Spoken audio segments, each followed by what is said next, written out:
Hola chicos, ¿cómo están? Tengan ustedes muy buenos días. Por favor, me confirman por el chat si me logran escuchar con claridad.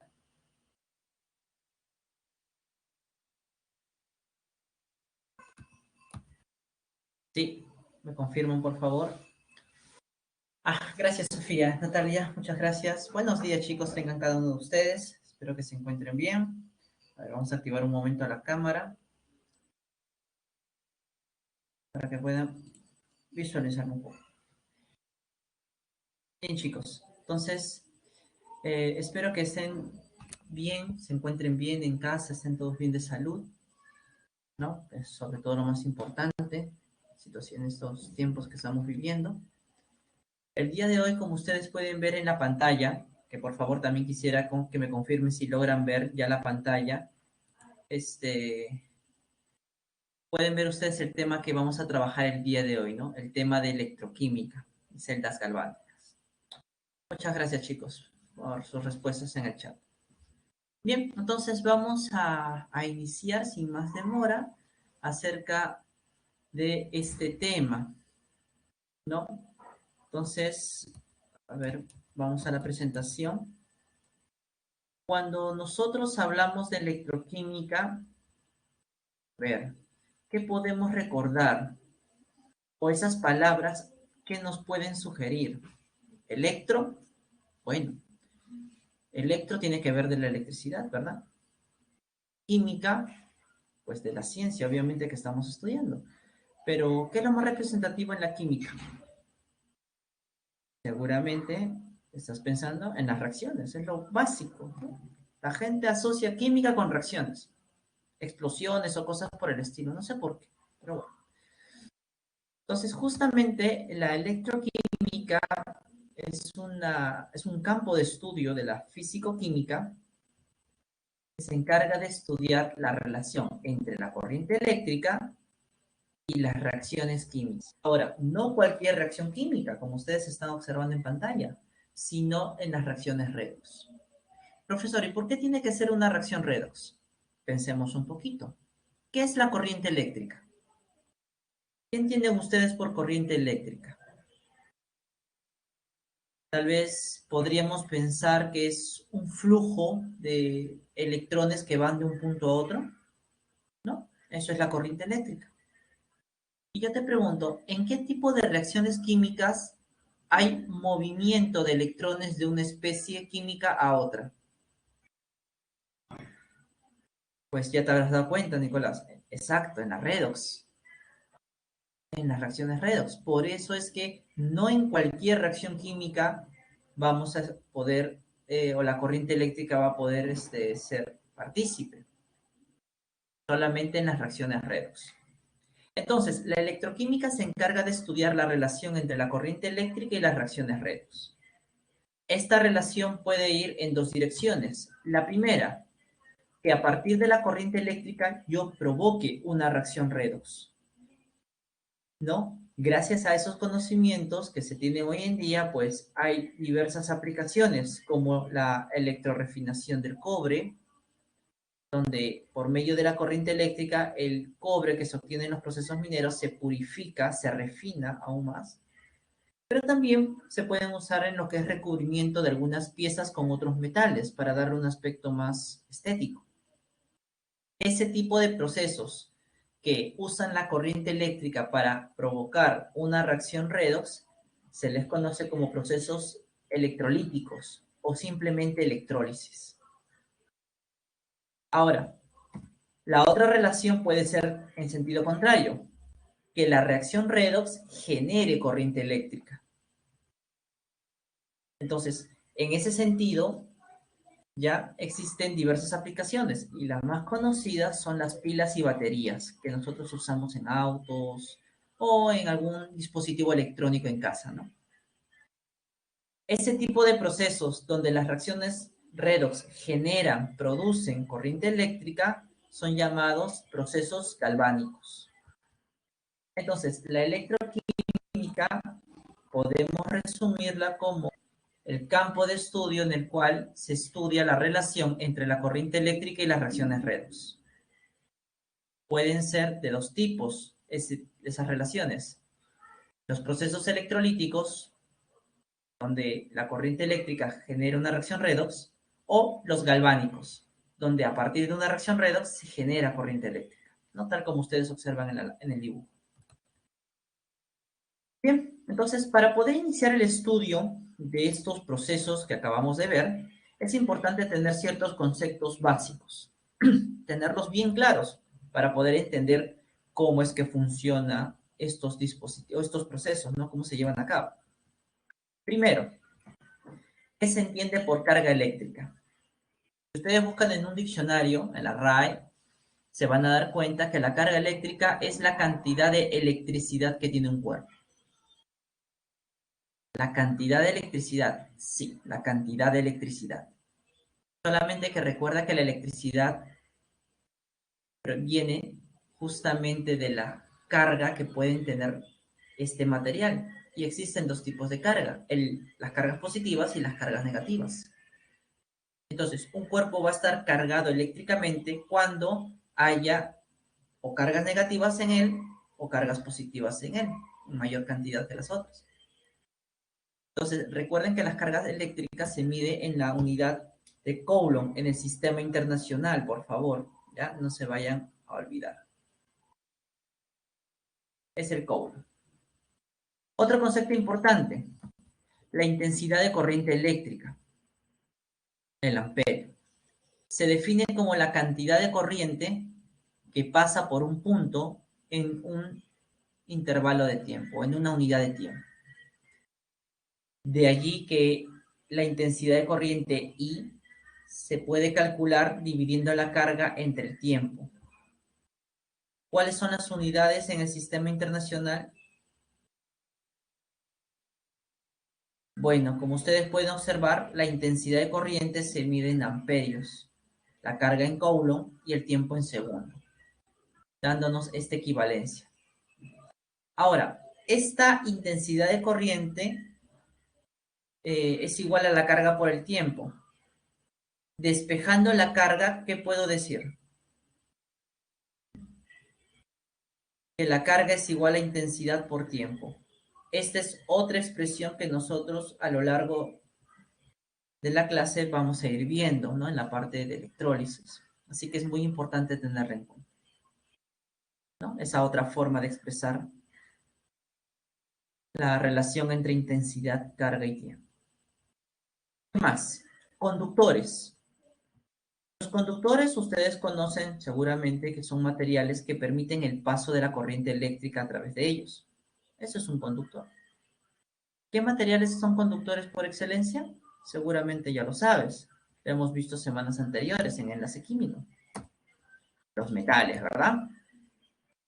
Los metales son los conductores por excelencia. Se les suele llamar conductores de primera especie. Son los conductores de primera especie. Claro, Yadira, muy bien. El segundo tipo de conductores eléctricos son las famosas soluciones iónicas o también llamadas soluciones electrolíticas. También están por si acaso los compuestos iónicos fundidos, que están en estado líquido. Todos ellos son también conductores eléctricos. Y justamente a estos tipos de conductores se les conoce como conductores de segunda especie. ¿Y por qué se les conoce así? Bueno, si tú sabes, los metales en el estado natural que se encuentra conducen la electricidad. Pero los compuestos iónicos en su estado natural, que es el sólido, no conducen la corriente eléctrica. Solo cuando están disueltos en agua o son fundidos. Por eso es que se les llama de segunda especie, de segunda generación. ¿Ya? Muy importante. Profe, ¿y por qué pueden conducir la electricidad? Muy sencillo, porque dentro de ellos, de los metales y de las soluciones iónicas, hay cargas en movimiento. Si tú te acuerdas, en los metales, El enlace metálico se originaba por electrones deslocalizados. ¿Y qué son los electrones deslocalizados? Partículas cargadas en movimiento. En las soluciones iónicas, cuando un compuesto iónico se funde o se disuelve en agua, los iones quedan en libertad, moviéndose. ¿Y qué son esos? Partículas cargadas, ¿no? Los iones son partículas cargadas que se mueven. Por eso es que pueden conducir la corriente eléctrica. ¿Listo? Muy bien, avanzamos. Vamos a ver. Bueno, ya hemos visto los conductores eléctricos, ¿no? Ahora, dentro de los conceptos que vamos a ver, vamos a encontrar también los electrodos, que generalmente se van a representar como placas metálicas, como ustedes observan aquí. ¿Ya? ¿Qué función tiene un electrodo? ¿Para qué sirven los electrodos? Bueno, principalmente, ya en ellos se llevan a cabo las reacciones redox. En ellos se va a llevar a cabo las reacciones. ¿Qué quiere decir? Que en la superficie de esas placas metálicas, llamadas electrodos, van a ocurrir las reacciones redox. Y tú sabes bien, por temas de semanas anteriores, que las reacciones redox involucran dos procesos, el de reducción y el de oxidación, ¿verdad? Esos dos procesos. Entonces, como hay dos electrodos, se debe entender que en cada electrodo va a ocurrir uno de esos procesos. Por convención o acuerdo internacional, como quieras decirlo, el ánodo va a ser el electrodo donde ocurre la oxidación. ¿Ya? Se define así. Y el cátodo será el electrodo donde ocurre la reducción. ¿Listo? Esos son los electrodos. Y esa es la función que tienen cada uno de ellos. ¿Correcto? Seguimos. A ver. ¿Qué más? Si tú te das cuenta, el electrolito, que es este de aquí, ¿no? El electrolito está dentro de un recipiente en forma cilíndrica, en este caso, ¿no? Que parece un vaso. Ese recipiente se le suele dar el nombre de celda o cuba electroquímica, ¿no? Entonces, allí es donde se coloca el electrolito y donde también van a estar conectados o van a estar los electrodos, como pueden observar. Entonces, habiendo ya visto algunas ideas generales o algunos términos que vamos a usar a lo largo de esta clase, vamos ahora sí a abordar el primer proceso electroquímico, que es la electrólisis, o también llamado procesos electrolíticos.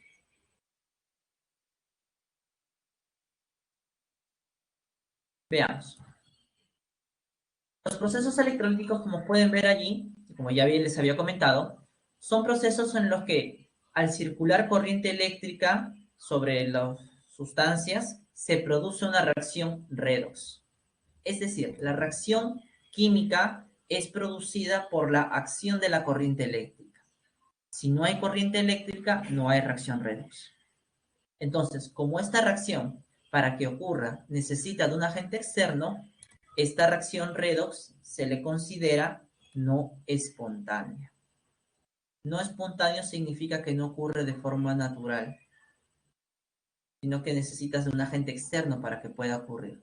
Y si ese agente externo es removido, la reacción se detiene. Por ejemplo, aquí vemos la electrólisis del agua. Agua. En este proceso de electrólisis lo que se está haciendo es descomponer el agua en el hidrógeno y oxígeno. Y para eso que utilizan una batería que va a suministrar la corriente eléctrica. Si yo le quito esa batería, la producción de oxígeno y de hidrógeno se detiene. Porque tú sabes bien que el agua de forma natural no se descompone. ¿O sí se descompone? No, ¿verdad? Nadie ha dejado un vaso de agua allí en la mesa de de su cocina y ha visto que empieza a burbujear de la nada, ¿no? Es un proceso no espontáneo. Muy bien. Vamos a ver cómo es que se lleva a cabo, cómo es que funcionan estos dispositivos llamados celdas electrolíticas o cómo se lleva a cabo el proceso de electrólisis. ¿Ya? Vamos a verlo aquí a continuación. Primero, este es el esquema de una celda electrolítica. Eso es lo primero que tienes que tener claro. Acá están los electrodos, como ya hemos visto. Está el electrolito, que está representado por este líquido medio palo rosa, si se puede decir. ¿Ya? Está la batería, que es el suministro de corriente eléctrica, ¿no? Esos son las características o los componentes de la celda, ¿no? La batería, el electrolito y la celda electroquímica, ¿no? Material. Ahora, ¿cómo funciona? Primero hay que tener en cuenta algo muy importante, ¿ya? Primero, aquí el electrolito que estamos usando para poder explicar con el funcionamiento es el cloruro de magnesio líquido, fundido, ¿ya? ¿Qué es lo que pasa cuando un electrolito está fundido o disuelto en agua? Como te comenté hace un momento, ese electrolito, ¿no? Los iones que lo forman se separan.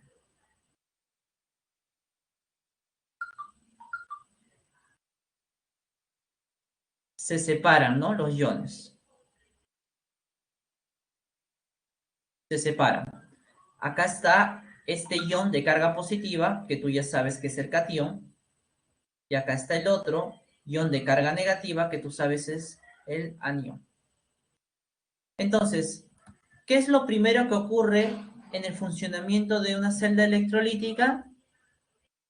Los iones que forman al electrolito son o quedan en libertad, se separan, como tú puedes observar.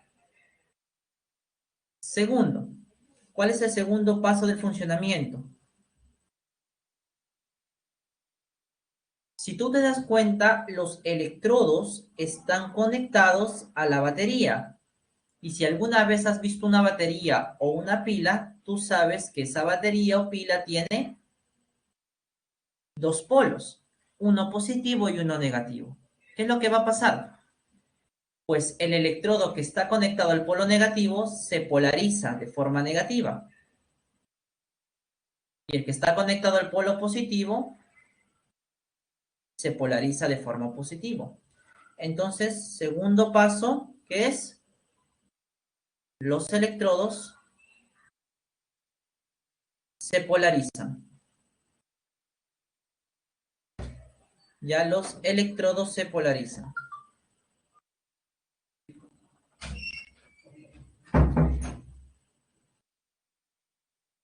¿Qué más? Tercero, ¿qué pasa con los electrodos polarizados? A ver, si tú te das cuenta, yo tengo dos electrodos de cargas opuestas y tengo que están sumergidos en iones de carga opuesta. ¿Qué va a pasar? Las cargas opuestas se atraen. Las cargas opuestas se atraen. ¿Qué quiere decir eso? Que los cationes, que son las partículas cargadas positivamente, se van a mover, se van a dirigir, se van a sentir atraídas por el electrodo negativo.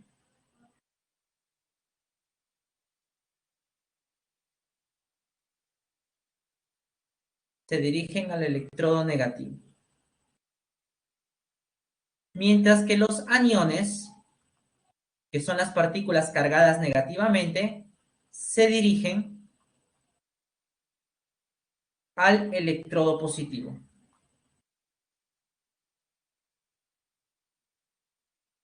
¿Y qué pasa cuando estos iones llegan a la superficie de los electrodos? ¿Qué habíamos dicho que ocurre en esos electrodos? ¿Te acuerdas? Hace un momento lo habíamos visto. ¿Qué ocurre en los electrodos? A ver. Correcto, Johan. Va a ocurrir la reacción de oxidación y de reducción. Exactamente. Eso es lo que va a ocurrir. En el caso del electrodo negativo, este electrodo negativo se conoce con el nombre de cátodo. Y como tú bien sabes, en el cátodo va a ocurrir la reducción. El electrodo positivo, como vemos en la figura, va a ser nuestro ánodo. Y aquí va a ocurrir la oxidación.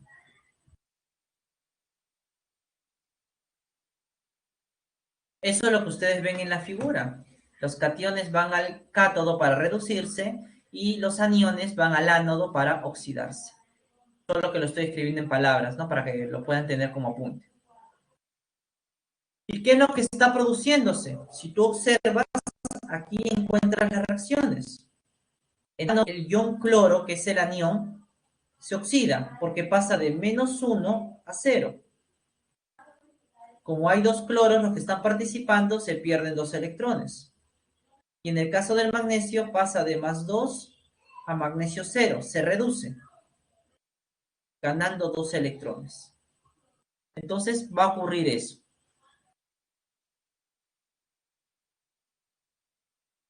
¿Listo? Entonces de esa manera ocurren nuestros procesos. De esa manera es como funciona. Muy importante recordar lo siguiente. Muy importante. Los electrones fluyen de un electrodo a otro. Si tú te has dado cuenta, fluyen del ánodo al cátodo. Ya chicos, eso es importante recordar. Los electrones van a fluir siempre del ánodo al cátodo. ¿Ya? Del ánodo al cátodo. Así es como funciona. ¿Cuándo se detiene el proceso? Cuando la cantidad de iones en el electrolito ya no es la suficiente, ¿no? Ahí se detiene. O cuando la batería se desgasta, en todo caso. ¿Listo, chicos? Eso es lo que ocurre. Hasta aquí. ¿Alguna duda o alguna consulta con respecto a lo que he estado exponiendo en estos 20 minutos? En la primera parte. ¿Alguna duda? ¿Todo quedó claro? Sí, por favor, espero sus comentarios en el chat.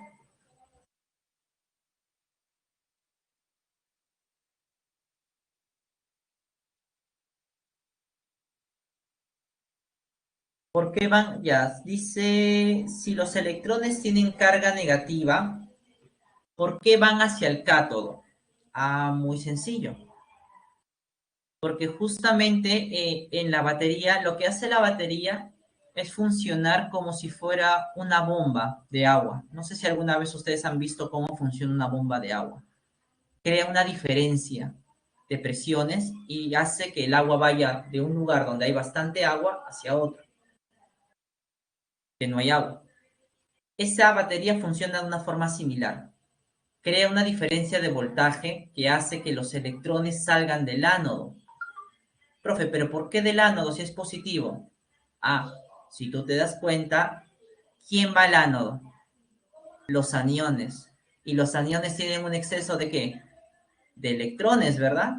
Y es justamente toma los electrones de los aniones y los dirige al otro electrodo, donde están los cationes, que tienen un déficit de electrones, para que justamente puedan ser aprovechados y pueda ocurrir la reducción. De esa manera es como funciona, Nicolás.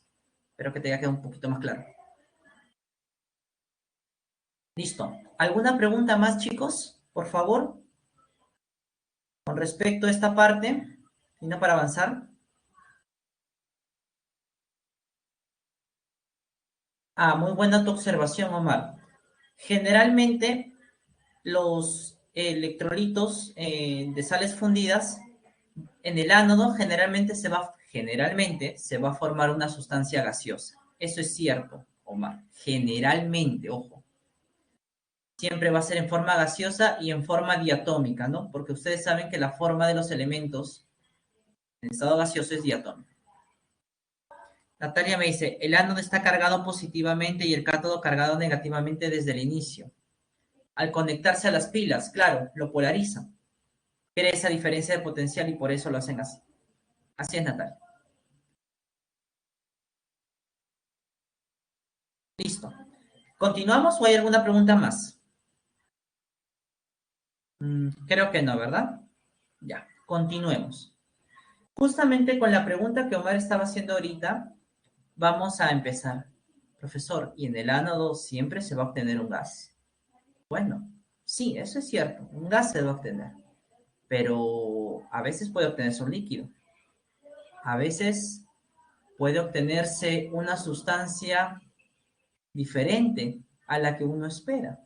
¿Cómo nosotros vamos a saber o a predecir qué productos se van a formar en un proceso de electrólisis? Eso va a depender mucho del electrolito. Vamos a ver algunos casos y a partir de esos casos sacaremos reglas prácticas, reglas generales para cualquier tipo de situación. ¿Ya? Veamos.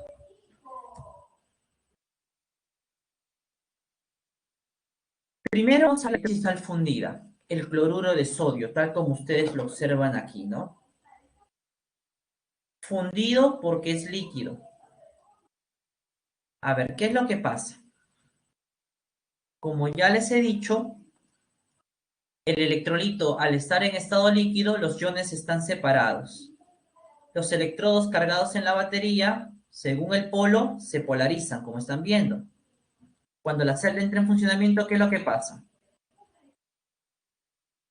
Como ustedes están observando, ocurre la migración de los cationes hacia el cátodo y la migración de los aniones hacia el ánodo, ¿no? Tal como lo hemos explicado. Ahora, en el cátodo ocurre esto. El sodio, el catión sodio, se reduce. En el ánodo, el anión cloro se oxida de -1 a 0, ¿verdad? Listo. Entonces, ¿qué es lo que está ocurriendo? En la reducción, el sodio se reduce y en la oxidación, el cloro se oxida. Si yo sumo ambas reacciones, como ya hemos visto en semanas anteriores, puedo sacar la reacción global. ¿Qué sería esa? ¿Qué puedo deducir de esta reacción? ¿Qué puedo deducir? A ver.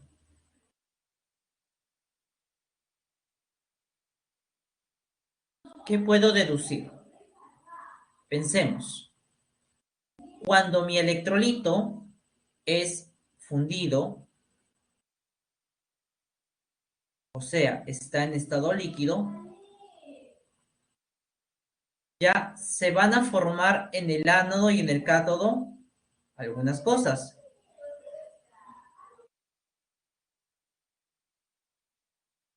A ver, veamos. Veamos. A ver, yo te pregunto, el cloruro de sodio, el NaCl, es un compuesto iónico, ¿correcto? El cloruro de sodio está formado por dos tipos de elementos. ¿Me puedes decir qué tipo de elementos son los que forman al cloruro de sodio? Exacto, Mar. Metal y no metal. Muy buena tu respuesta. El sodio vendría a ser el metal y el cloro vendría a ser el no metal. Pregunta, ¿qué producto se obtuvo en el cátodo? ¿Qué producto se obtuvo en el cátodo? Según la figura que están observando.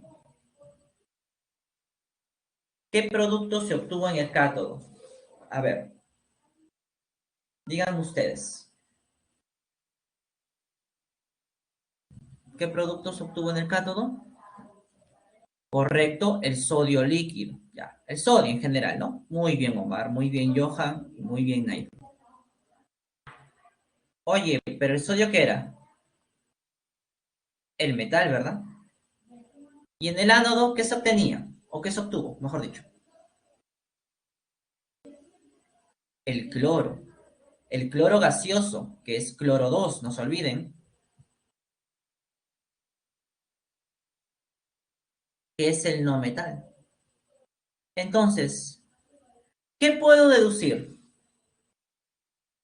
Para un electrolito fundido, en el cátodo que se obtiene el metal que está presente en el electrolito. Y en el caso del ánodo, el no metal que está presente en dicho electrolito. Así de sencillo.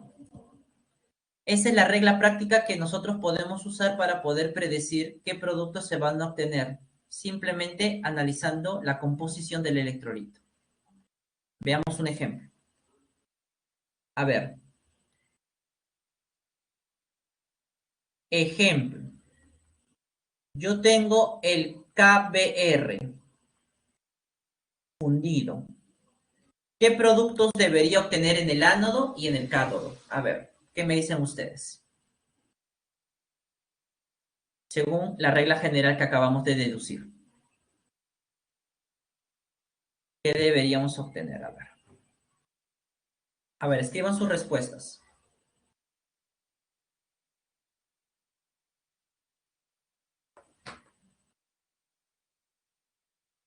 Ya especifiquen en qué electrodo. Muy bien Natalia, muy bien Omar. ¿Qué más? ¿Qué más? ¿Nadie más? ¿Nadie más se anima a responder? Veamos, entonces, que analizamos el electrolito, el potasio, el bromo es el no metal. Entonces, ¿qué se va a obtener en el electrodo llamado cátodo? El metal, es decir, el potasio. ¿Y qué se va a obtener en el ánodo? El no metal, el bromo. Pero recuerden, los no metales en su estado más estable siempre son diatómicos. ¿Ya? Los no metales en su estado más estable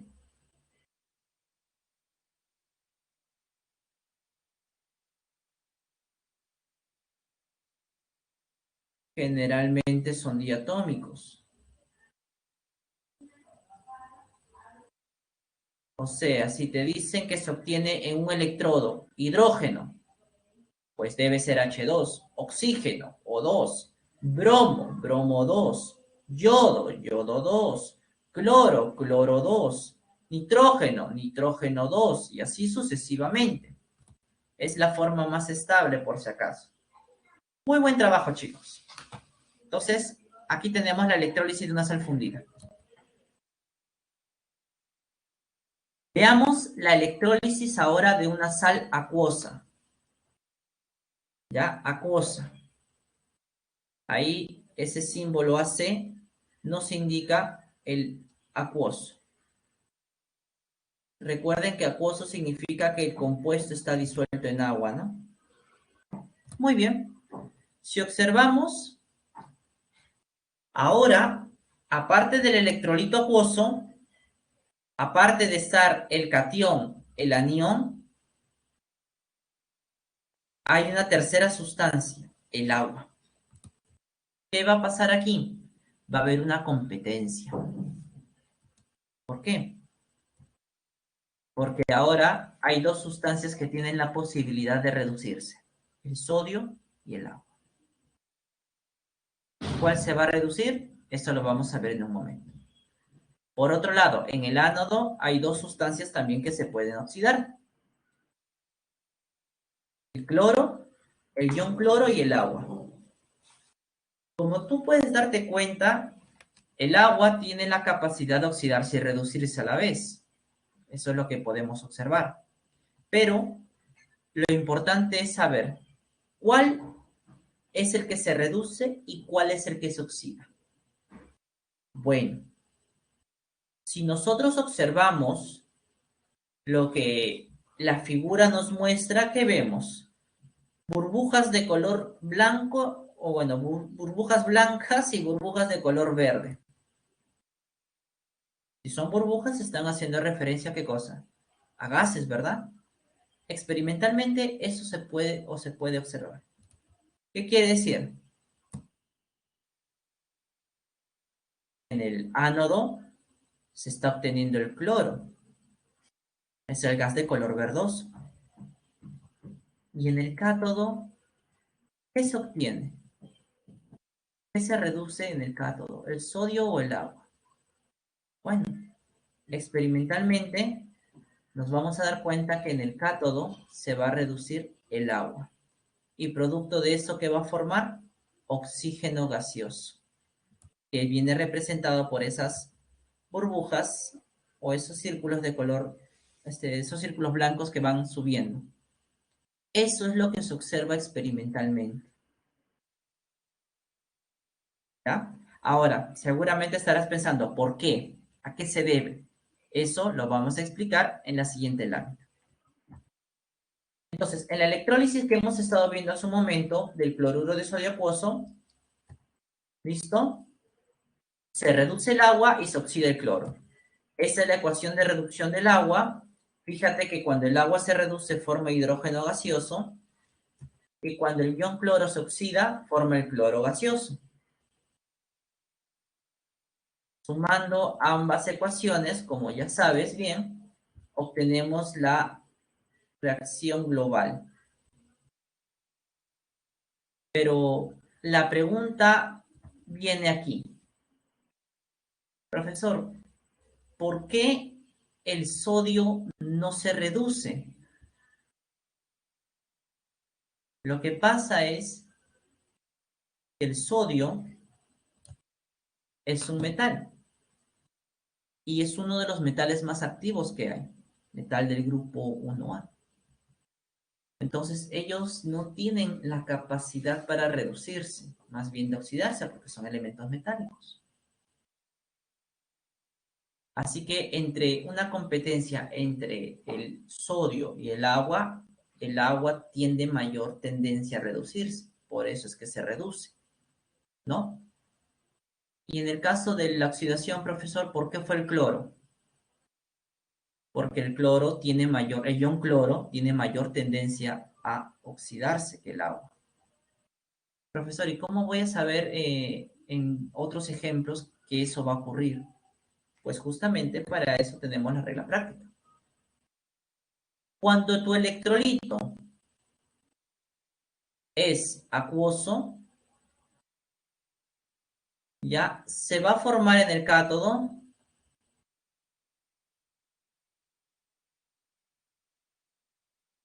y en el ánodo lo siguiente. ¿Ya? Primero, en el cátodo, ¿qué se debe formar?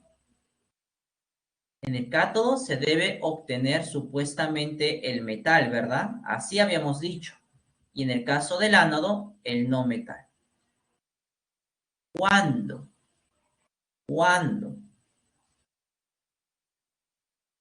Aquí vamos a poner la condición.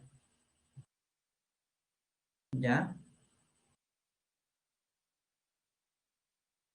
Siempre y cuando el metal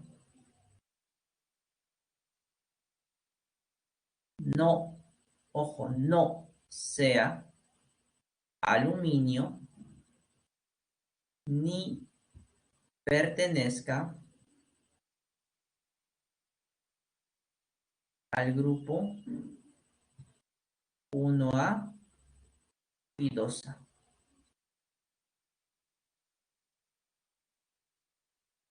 1A o 2A, disculpa. 1A o 2A. Entonces, en el cátodo se va a esperar obtener el metal siempre y cuando el metal no sea, ojo, bien claro lo estoy colocando allí, no debe ser aluminio ni del grupo 1A o 2A. Si tú te das cuenta, el metal que se iba a reducir o que estaba compitiendo para reducirse era el sodio. El sodio es del grupo 1A. Debería obtenerse sodio, Pero como es del grupo 1A, el sodio no se reduce. Entonces, en su lugar, ¿quién se reduce?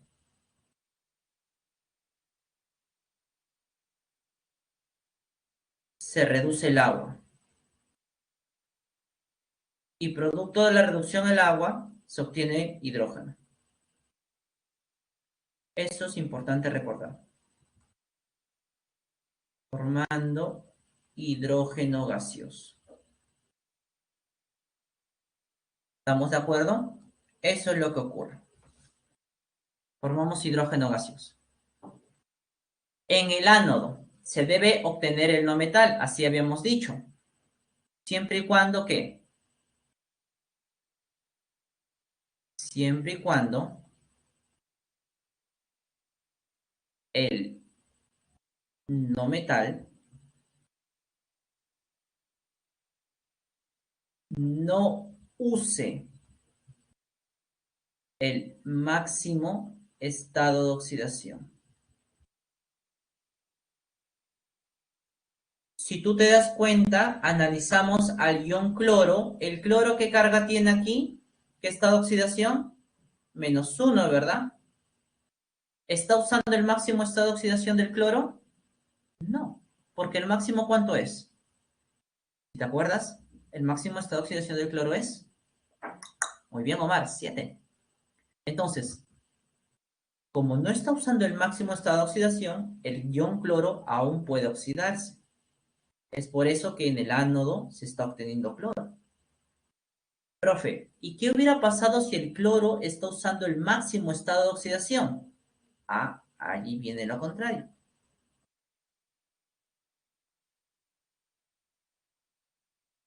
Se oxida el agua.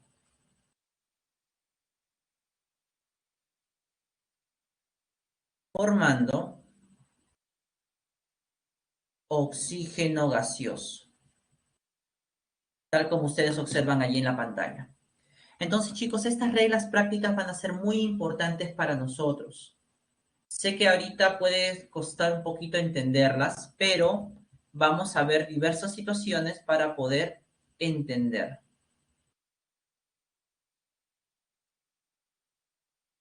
¿Ya?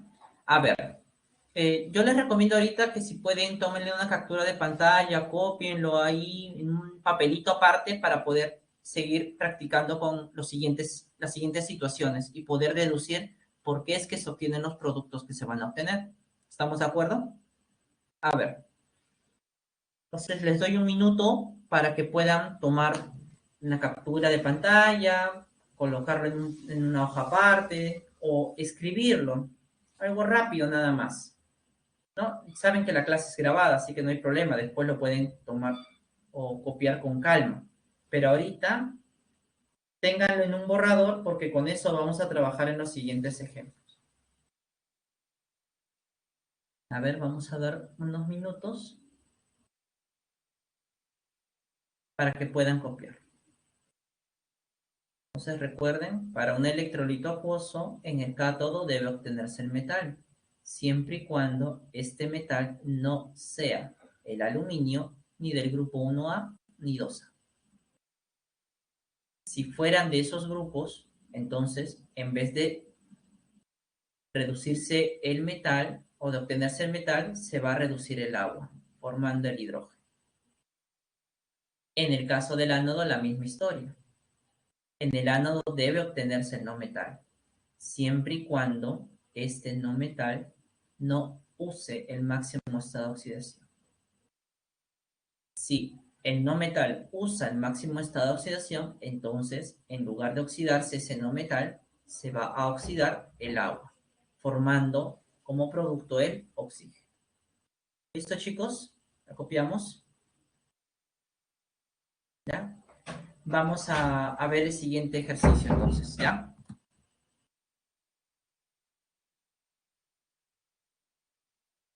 Tengo el sulfato de sodio acuoso. Ojo, otro electrolito acuoso. A ver, aquí tengo dos candidatos para reducirse, el sodio y el agua. Y para oxidarse, el sulfato y el agua. Pregunta, ¿quién se reduce? ¿El sodio o el agua? A ver, analicen la regla que hemos visto hace un momento. Muy bien, Yadira, muy bien, Omar. El agua. El agua es el que se va a reducir, el sodio no. Profe, ¿por qué? Porque el sodio es un metal del grupo 1A y él no se reduce en un electrolito acuoso. Buen trabajo. ¿Quién se oxidaría? ¿El azufre o el agua? ¿Quién debería oxidarse? A ver, analicen qué estado de oxidación tiene el azufre en el compuesto, en ese ion sulfato. También me dicen el agua. Correcto, porque si nosotros observamos, en el ion sulfato el azufre utiliza el estado de oxidación 6. Este es el máximo estado de oxidación que tiene el azufre. Por eso el azufre ya no puede oxidarse más. En su lugar, ¿quién se oxida? El agua. Y estas son las reacciones tanto de reducción del agua como de oxidación del agua. Sumando ambas reacciones, como tú ya bien sabes, obtenemos la reacción global. Sencillo, ¿verdad? A ver, seguimos practicando. Aquí, solamente en esta parte nos piden que indiquemos cuál es el producto que se obtiene. Las reacciones, todo eso, no. Solamente que nos digan qué producto se obtiene según el tipo de electrolito. A ver, en la primera, bromuro de calcio líquido, fundido. ¿Qué se obtiene en el ánodo y qué en el cátodo? En ese orden, ¿no? Primero ánodo y luego cátodo. ¿Qué debería obtenerse? A ver, vamos escribiendo respuestas, chicos. Vamos escribiendo las respuestas. Ya, a ver. Broma, dice aquí Camila, Johan, Natalia, Nicolás, Omar, coinciden con la misma respuesta. Como es fundido, el calcio yo sé que es el metal, el bromo el no metal. Entonces, en el cátodo se obtiene, en el ánodo se obtiene el no metal, el bromo 2, recuerden que es diatómico. Y en el caso del calcio, el metal, calcio. Buen trabajo, chicos. Ahora, hagamos ese mismo análisis, pero para el electrolito acuoso, el bromuro de calcio acuoso. ¿Cuáles serían los productos? A ver. Igual, primero ánodo y luego cátodo. Bromo y agua, dice Nicolás. Omar, bromo e hidrógeno. Claro, es lo que se obtiene, ¿no? El producto que se obtiene. ¿Ya? A ver, ¿qué más? ¿Qué más? ¿Qué más? Muchachos, revisen la regla práctica. Eso les va a ayudar mucho. Bromo y agua. Bueno, vamos a ver. En el ánodo debería obtenerse el no metal, o sea, el bromo. El bromo, como está usando su estado de oxidación -1, no es el máximo. Por lo tanto, el bromo se oxida. Correcto, buen trabajo. En el cátodo debería obtenerse el metal, pero como este metal es del grupo 2A, no se reduce. ¿Quién se reduce en su lugar? El agua. ¿Y qué forma el agua cuando se reduce? El hidrógeno gaseoso. Entonces ahí a Nicolás, Alejandra, yo les entiendo cuando pusieron el agua. El agua se reduce, está muy bien, pero aquí nos pedían el producto, o sea, ¿qué se obtiene de la reducción del agua? Y eso sería el hidrógeno, ¿ya? Para complementar su respuesta. Pero buen trabajo igual, buen trabajo. Tercero, ¿cuál sería? El cloruro de níquel acuoso. Acuoso. Otra sal acuosa. Primero ánodo y luego cátodo. ¿Cuáles serían sus respuestas? Nicolás nos dice cloriníquel. ¿Qué dice el resto? Omar también dice lo mismo, cloriníquel. A ver, vamos chicos, anímense. Si se equivocan, se equivocaron, no hay ningún problema. Equivóquense aquí, no en el examen. Johan también nos dice lo mismo, al igual que Alejandra.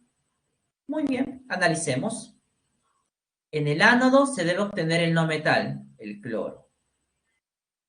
El cloro aquí está usando el estado de oxidación -1. No usa el máximo, por lo tanto, sí se puede oxidar. Listo. En el cátodo debe obtenerse el metal.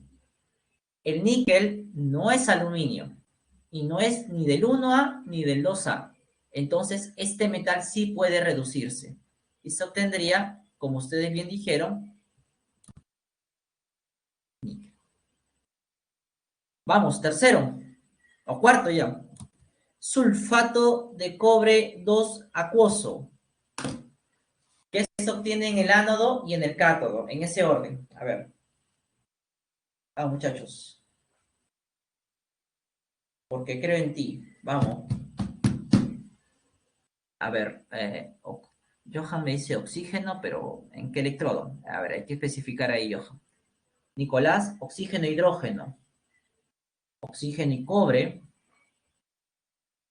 Oxígeno y cobre, nos dice Yadira también. A ver, uno más. A ver, uno más. ¿Qué debería obtenerse? Bueno, analicemos. Si es que ya no hay más. En el ánodo debe obtenerse el no metal, el azufre. Pero aquí el azufre en el ion sulfato está usando el estado de oxidación +6, el mayor que tiene. No puede oxidarse. ¿Quién se oxida entonces? El agua. ¿Y qué forma o qué se forma producto de la oxidación del agua? El oxígeno gaseoso. En el cátodo debe obtenerse el metal. Para este electrolito el metal es el cobre. No es aluminio y tampoco es del 1 ni del 2A. Por lo tanto, sí se puede reducir. Y esos serían los productos por allí. ¿Ya? Cuidado. Para el siguiente, nitrato de plata acuoso. Nitrato de plata acuoso. ¿Cuáles serían los estados de oxidación? ¿Cuáles serían los productos? Ánodo y cátodo. En ese mismo orden, ánodo y cátodo. Yadira nos dice oxígeno e hidrógeno. Para el nitrato de plata, estamos hablando ahorita, Yadira. El nitrato de plata, el agenio 3. A ver. Yadira y Nicolás coinciden en respuesta, oxígeno e hidrógeno. Omar coincide en el ánodo, pero en el cátodo dice que es otro, que es plata. ¿Qué dicen los demás? Analicen la plata, ¿dónde está la plata? ¿Es del 1A? ¿Es aluminio? ¿Es del 2A? A ver, analícenlo. O 3, no, pues Johan, no te pases. O 2 nomás podría ser, pero 3 no.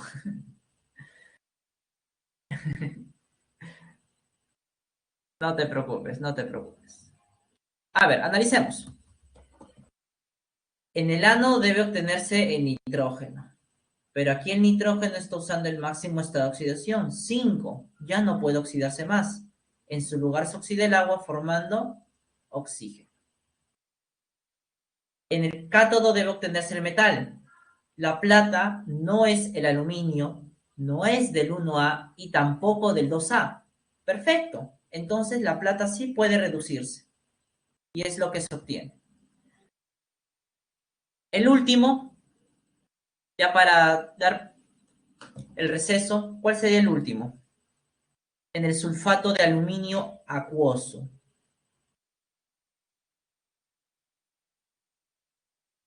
En el sulfato de aluminio acuoso. ¿Cuáles serían sus respuestas? Omar, oxígeno e hidrógeno nos dice.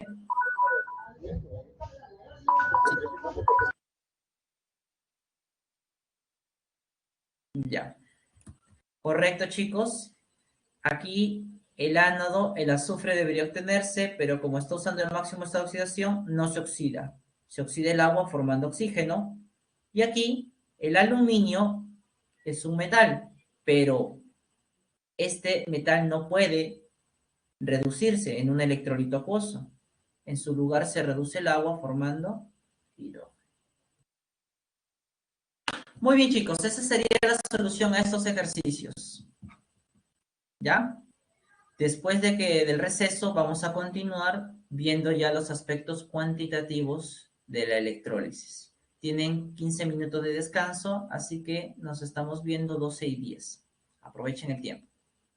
¿Ya? Voy a parar la grabación. Vamos a retomar donde nos habíamos quedado. Entonces, habíamos visto en esta última parte cómo predecir los productos que se van a obtener en los dos electrodos, ánodo y cátodo, según el tipo de electrolito que tiene, ¿no? Sea acuoso o sea fundido. Entonces, hemos visto diversos casos, con lo que yo creo que ahora sí queda un poquito más claro las interpretaciones de las reglas prácticas que les di anteriormente. Bien, vamos a continuar, ¿ya? Solamente que voy a desactivar un poco la cámara porque creo que reduce un poco el campo de visión. Quisiera que vean un poquito más grande.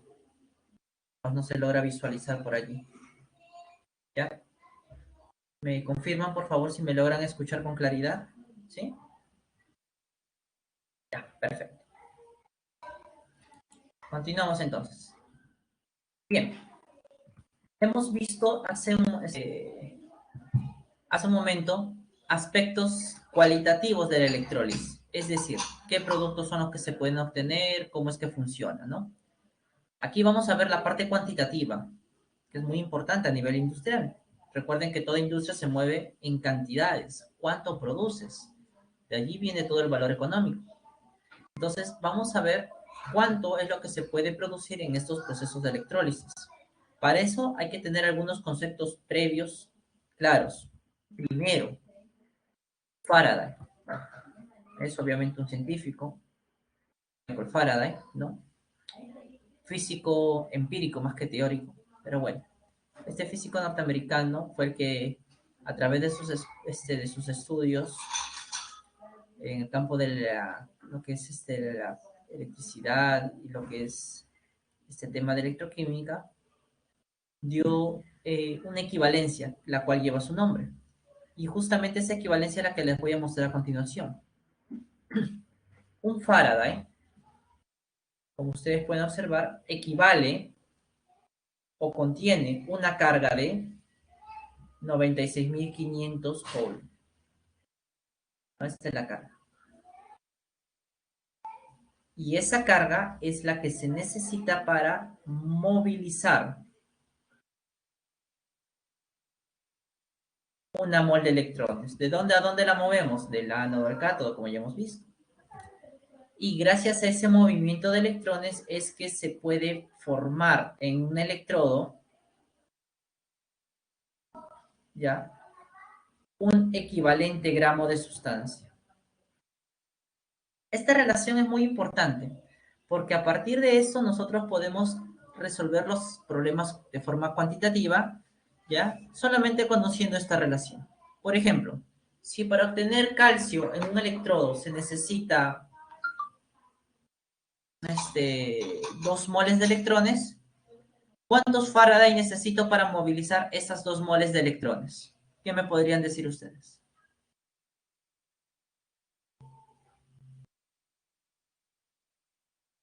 A ver, vuelvo a repetir la pregunta, capaz muy rápido la dije. Si para obtener calcio en una celda electrolítica se requieren de 2 moles de electrones. Si es así, ¿cuántos Faraday son necesarios para movilizar esos 2 electrones? Correcto, chicos, 2 Faraday. Así de sencillo. Otra forma de interpretar esta relación, ¿no? Si para una celda galvánica trabaja con 0.1 Faraday.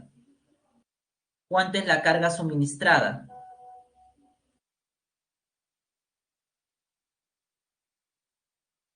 Claro, la décima parte, 9.650, ¿verdad?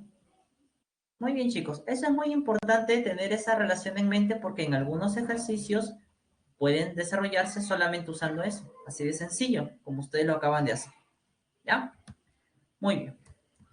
Siguiente. Tenemos que recordar lo que es el peso equivalente. Y como ustedes vieron en la semana número 10 con la profesora que me reemplazó, el peso equivalente se halla dividiendo la masa molar, recuerda que esta es la masa molar, dividido entre el parámetro teta. Este parámetro teta, para el caso de una reacción de oxidación o de reducción, tiene que ver con el número de electrones que se ganan o se pierden. Sí, Natalia, no te preocupes, lo vamos a hacer un poquito más adelante. Sí, lo vamos a hacer. ¿Ya? Entonces, el peso equivalente se halla de esa manera. Por ejemplo, yo tengo esta reacción de reducción. El sodio más 1 se transforma en sodio 0. Si yo quiero calcular el peso equivalente del sodio, o sea, de este producto, lo único que necesito es la masa molar del sodio, que es 23, y dividirlo entre el número de electrones ganados en este caso, que es claramente 1. Y de allí saco el peso equivalente. Otro ejemplo. Acá tengo la reacción de oxidación del agua. Un ejemplo.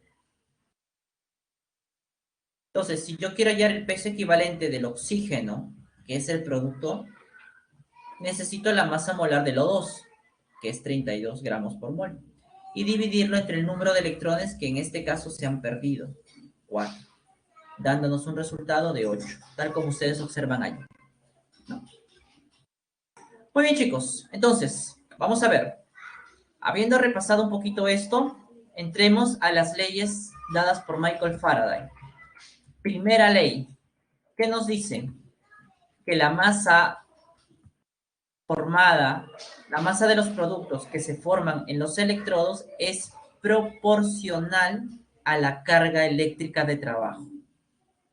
A partir de ese enunciado, se puede sacar una expresión matemática que vamos a utilizar en los cálculos, que sería estas de aquí. Como ves, la masa es proporcional a la carga. Y esa constante de proporcionalidad sería el peso equivalente del producto entre 96.500 coulombs. Pero como tú recuerdas también, esta expresión, carga es igual a ¿qué? A intensidad por tiempo, ¿verdad? Entonces, en vez de colocar la carga, directamente puedo colocar intensidad por tiempo. Y de allí yo puedo calcular. Recuerden siempre que esta masa que ustedes van a calcular está o va a estar en la unidad de gramos. ¿Ya? Es muy importante. Esa es la primera ley. ¿No? Como ves, muy sencillo. Para poder hallar la masa necesito el peso equivalente, la intensidad y el tiempo. O la carga en su defecto. La segunda ley, ¿qué nos dice? Que cuando yo tengo celdas electrolíticas conectadas en serie, así como ven en la figura, o puede ser una celda sola también, la masa de los productos que se obtienen en los diferentes electrodos son proporcionales al peso equivalente de dichos productos. ¿Qué significa eso? Por ejemplo, la masa que se obtiene en el electrodo 1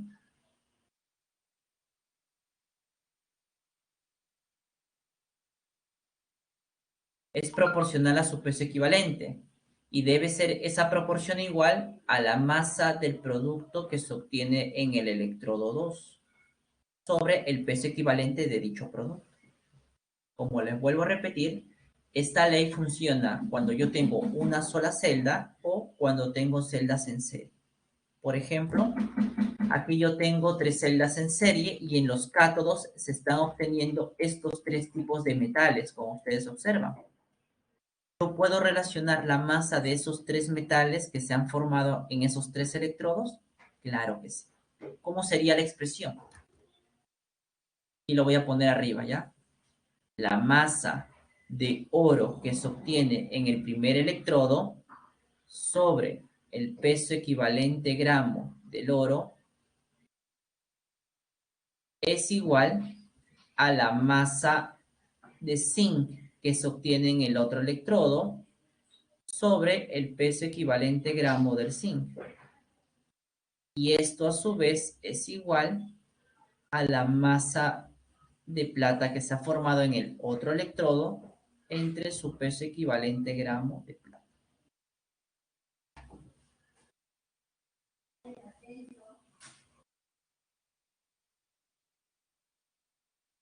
Entonces, esa sería una expresión equivalente para estas celdas conectadas en serie. La primera podría ser una expresión también equivalente para un cátodo y un ánodo en una misma celda. Entonces, vamos a ver cómo estas dos leyes las podemos aplicar en una situación en particular, en un ejemplo. Por ejemplo, aquí nos dicen que determinemos, ¿ya?, la masa de potasio y de cloro que se han formado en la electrólisis del KCl, ¿no? Si se ha trabajado durante 100 segundos con una intensidad de corriente de 9,65 amperios. Muy bien. Lo primero que tengo que hacer para poder resolver estos problemas de cantidad es escribir las reacciones de reducción y de oxidación. Tengo que escribirlas. Y tal vez estarás preguntándote, profesor, ¿y cómo voy a hacer eso? Muy sencillo. Tú sabes que en el cátodo, para un electrolito fundido, el metal debe formarse, ¿verdad?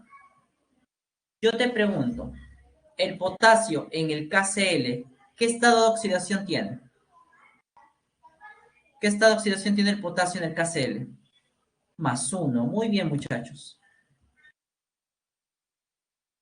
Entonces, el potasio se va a oxidar desde +1 hasta formar el potasio 0. ¿Y cuántos electrones debe ganar? De +1 a 0, un electrón. Listo, ya está hecho. Así se arman las semireacciones, por si acaso, ¿eh? Analizando el electrolito. 2. El cloro es el que se va a oxidar, el no metal. El cloro, ¿con qué estado de oxidación trabaja? Claramente vemos que es -1, ¿verdad? Entonces, ese cloro -1 se tiene que transformar en cloro 0. Pero recuerda que la forma estable del cloro es diatómico, cloro 2 debe ser. Entonces, para sacar cuántos electrones debe perder, primero tengo que equilibrar la cantidad de cloros. Acá hay 2, acá hay 1. Luego, cada cloro pierde un electrón, de 1 a 0, un electrón. Pero como son 2 cloros los que están participando, en total se pierden 2 electrones. De esa manera es como saco las reacciones de oxidación y reducción. ¿Listo? Luego, ¿qué tengo que hacer? Bueno, si quiero hallar la masa de alguno de estos productos, voy a usar la primera ley, como tú ya sabes. Masa, en este caso de potasio, es igual al peso equivalente del potasio. ¿Cómo se llama el peso equivalente? Masa molar del producto, que es el potasio. 39. Entre el parámetro teta, que es el número de electrones que en este caso gana el potasio. 1. Multiplicado por la intensidad de corriente y multiplicado por el tiempo que debe estar en segundos. Todo eso sobre 96.500. ¿Cuánto sale ese valor operando? 3,9 gramos. Listo. De esa manera pude hallar la masa de potasio usando la primera ley. Si quiero usar o quiero calcular la masa de cloro, puedo volver a aplicar la primera ley, pero yo voy a aplicar la segunda ley para que vean justamente cómo es que se debe trabajar. la masa de potasio que se obtiene en el cátodo sobre el peso equivalente gramo del potasio debe ser igual a la masa de cloro gaseoso sobre el peso equivalente gramo de dicho cloro, ¿no? Eso es lo que nos dice la segunda ley. Reemplazando datos, masa de potasio en el electrodo, 3,9 gramos. Peso equivalente del potasio, ya sabemos, masa molar entre el parámetro teta. Esto debe ser igual a la masa de cloro 2 sobre su peso equivalente. Masa molar del cloro 2, 71, ¿no? El doble. Entre el número de electrones perdidos en la oxidación del cloro. En este caso, 2. Despejando, ¿cuánto es la masa de cloro 2? 35,5 gramos.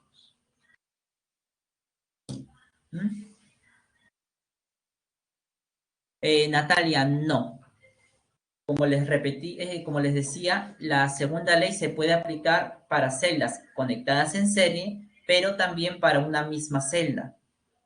Y lo que relaciono son las masas de los electrodos, ¿no? La masa de los productos que se forman en los electrodos, como acabo de hacerlo ahorita, ¿ya? Puedes aplicarlo también en una celda. Muy bien, chicos, hasta aquí hemos visto todo lo relacionado con la parte de electrólisis, porque ya empiezan los procesos galvánicos. No sé si tuvieron ustedes alguna duda con respecto a la parte de los cálculos en electroquímica o en electrólisis.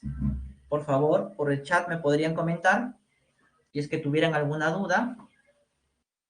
Sí, se entendió cómo se arman las reacciones de oxidación y de reducción. Se entendió cómo se debe aplicar o cómo se reemplazan los valores en la primera y en la segunda ley. Sí, chicos, por favor, a ver, si todo está claro, me comentan por el chat para poder continuar con la última parte, que son los procesos galvánicos.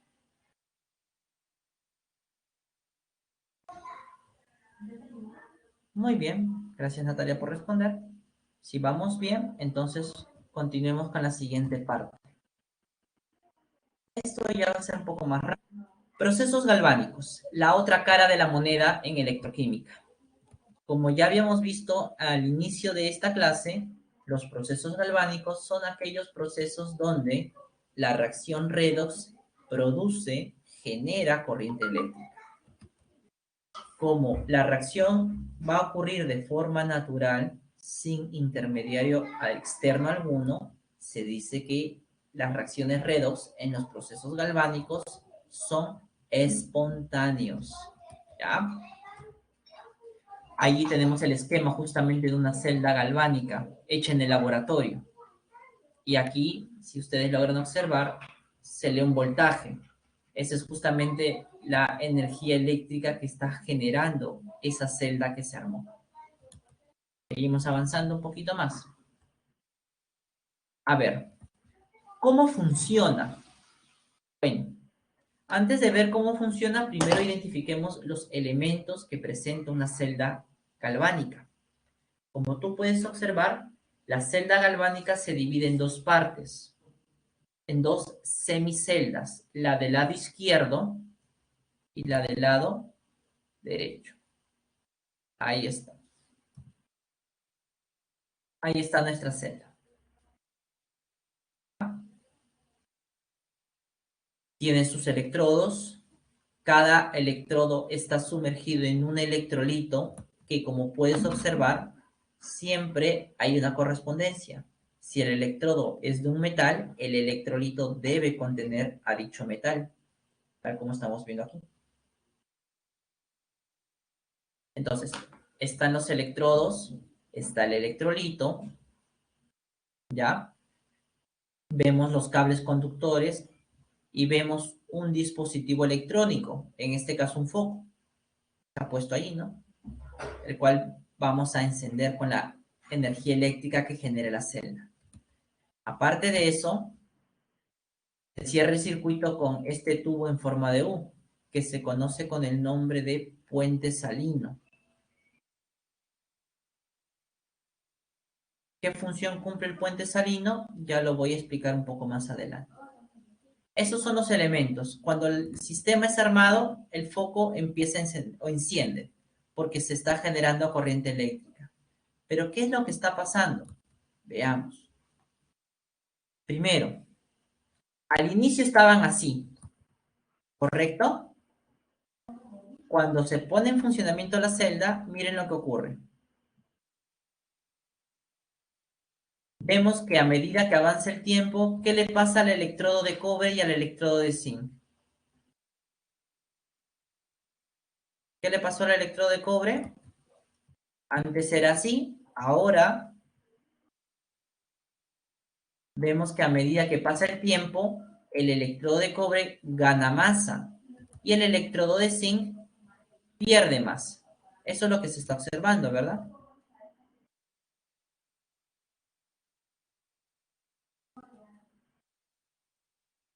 Entonces, aquí estamos viendo que este electrodo está ganando más. Gana más. El otro electrodo, como hemos visto, pierde masa.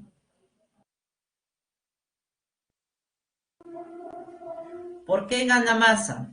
Porque los iones cobre que están en la solución se adhieren o se depositan, como dice, en el electrodo. ¿Y por qué en el zinc se pierde masa? Porque el átomo de zinc que está aquí va a perder electrones y va a pasar a la solución. Entonces, ¿qué estamos observando? De forma experimental, nosotros podemos darnos cuenta que en este electrodo que está ganando masa, para que el cobre 2 se transforme en cobre 0, tiene que ocurrir un proceso de reducción. Quiere decir, señores, que el cobre es el cátodo. Mientras que en el ánodo, al perderse masa, vemos que pasa de zinc 0 a zinc más 2. Está actuando como ánodo. Eso es lo que sucede con los electrodos. ¿Cuáles son esas semireacciones? Pues ahí las tenemos. El cobre más 2 se transforma en cobre 0 y gana 2 electrones. El zinc 0 se transforma en zinc más 2 y pierde 2 electrones. ¿Qué más podemos observar? ¿Qué signos tienen los electrodos? Bueno, los tenemos. El ánodo va a ser el electrodo negativo, el cátodo el electrodo positivo. Profesor, ¿por qué? ¿A qué se debe eso? Yo te pregunto, ¿de qué electrodo nacen los electrones? ¿Del ánodo o del cátodo? ¿De dónde salen los electrones y a dónde se dirigen? ¿De dónde salen y a dónde se dirigen? Del cátodo hacia el ánodo, seguro. ¿De dónde salen? Del ánodo, ¿verdad? Porque ¿qué es lo que pasa? Cuando el zinc se oxida, estos dos electrones salen por acá, por el conductor externo, salen los dos electrones. Hacen, como pasa corriente eléctrica, hacen que el foco se prenda y continúan su camino.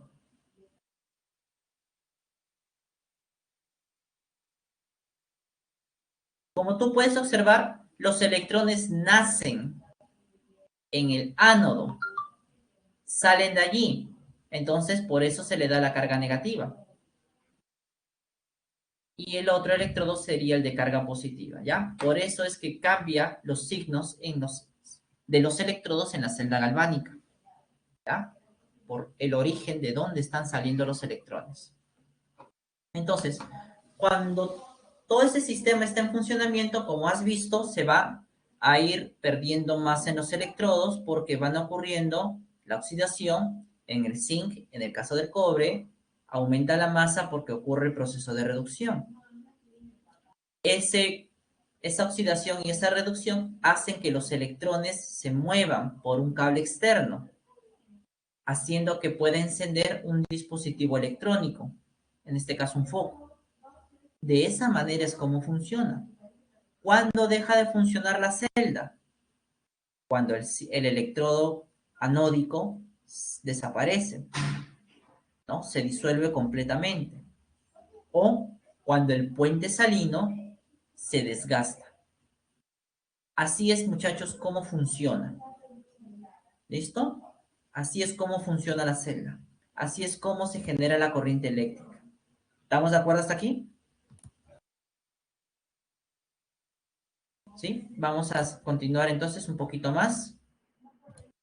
Aquí tenemos la misma celda, solamente que la estamos analizando desde el punto de vista atómico, para que puedas tener un grado de entendimiento mucho mayor del fenómeno. Acá está el puente salino igualito. ¿Qué es lo que pasa? El ánodo, ya sabemos que es el electrodo que pierde masa. ¿Por qué pierde masa? Acá lo estamos viendo. El zinc pierde sus electrones. Se transforma en zinc más 2 y el zinc más 2 es soluble en el agua. Por eso es que pasa al electrolito. Por eso a medida que va pasando el tiempo, cada vez más átomos de zinc pasan al estado líquido, o a la solución, disculpa. Por eso pierde masa. El cátodo es el electrodo que gana masa. ¿Por qué gana masa? Porque como observamos, los electrones que salen del ánodo se dirigen al cátodo. Y cuando un ion cobre que está en la solución entra en contacto en la superficie, capta esos electrones y se adhiere. Y eso ocurre con varios iones cobre. Poco a poco se adhieren a la superficie, haciendo que gane masa, pasando del estado acuoso al sólido, como estamos observando aquí. Profe, ¿y el puente salino qué función cumple?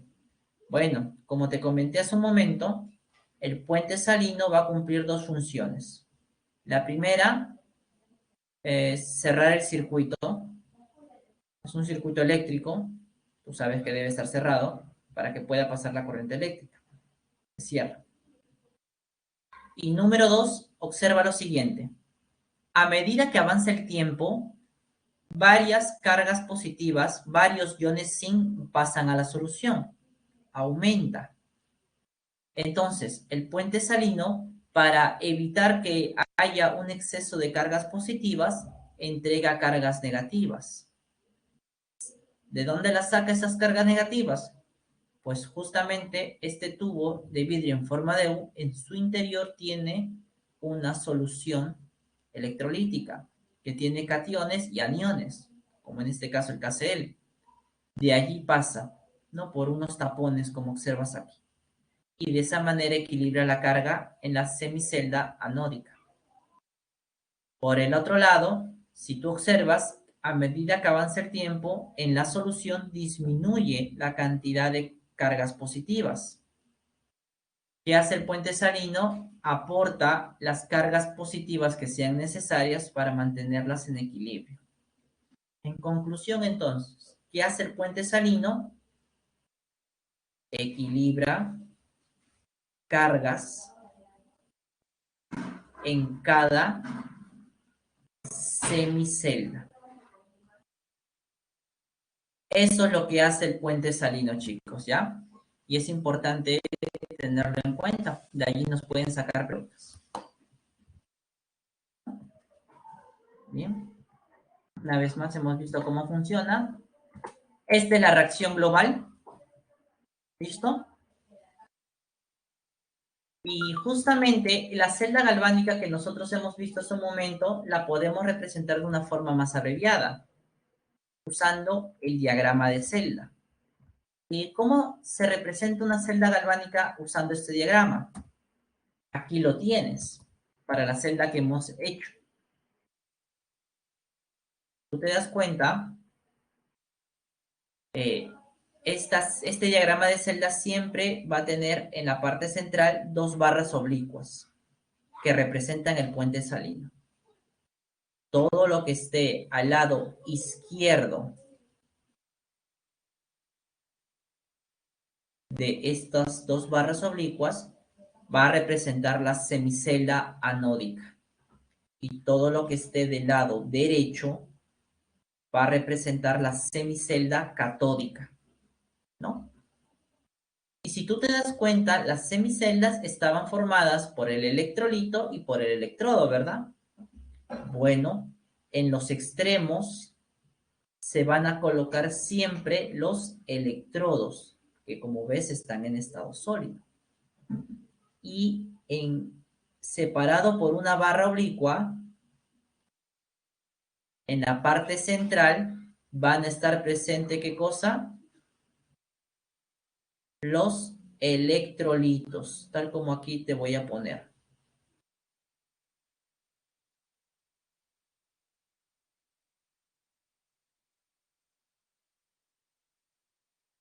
Entonces, siempre el esquema de una celda galvánica o el diagrama de celda siempre va a ser el mismo.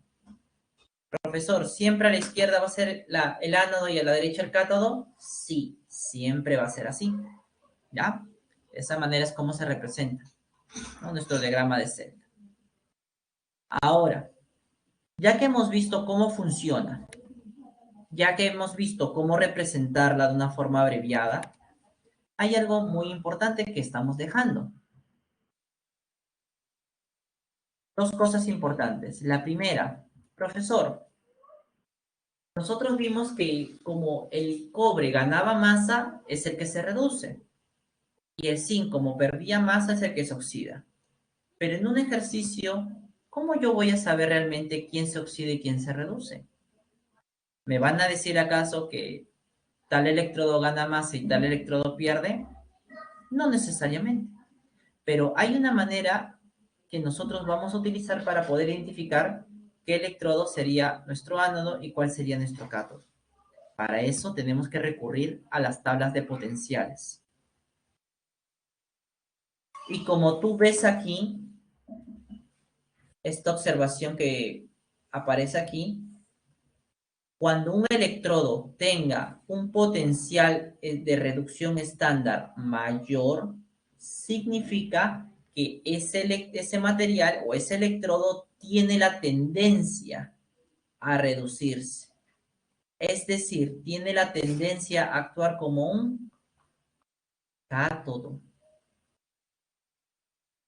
Por ejemplo, observa aquí esta tabla, ¿no? Aquí se muestran los diversos potenciales de reducción estándar para diversos elementos.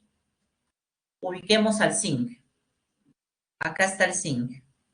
Y su potencial de reducción es menos 0,76. Ahora ubiquemos al cobre 2, que está acá arriba. Y su potencial de reducción es más 0,34. Yo te pregunto, ¿quién tiene mayor potencial? ¿O cuál de los dos tiene mayor potencial? ¿El cobre o el zinc? ¿Tú qué dices? A ver, ¿quién tiene mayor potencial? El cobre, porque tiene un valor positivo, mientras que el zinc tiene un valor negativo. Por eso es que el cobre se reduce y el zinc se oxida. De esa manera lo podemos identificar. Profesor, ¿y la tabla me la van a dar de dato? Pues obviamente toda la tabla no. Te dará los potenciales de los electrodos que te estén preguntando para que tú puedas hacer la comparación. ¿Listo? Entonces eso es muy importante también recordar. Fuerza electromotriz. Si tú te das cuenta, los electrones fluyen del ánodo al cátodo, tal como hemos mencionado. La pregunta sería, ¿por qué? ¿Qué hace que esos electrones se muevan? Pues justamente la diferencia de potenciales eléctricos que hay en cada uno de ellos. ¿Cómo, profesor? No lo entiendo. Veamos un ejemplo. Acá hay una rampa, allá hay una pelotita, que hay dos puntos, A y B. Yo te pregunto, ¿qué es más ¿Cuál es lo natural? ¿Que la pelotita vaya de A hacia B o que la pelotita vaya de B hacia A? ¿Cuál sería lo natural?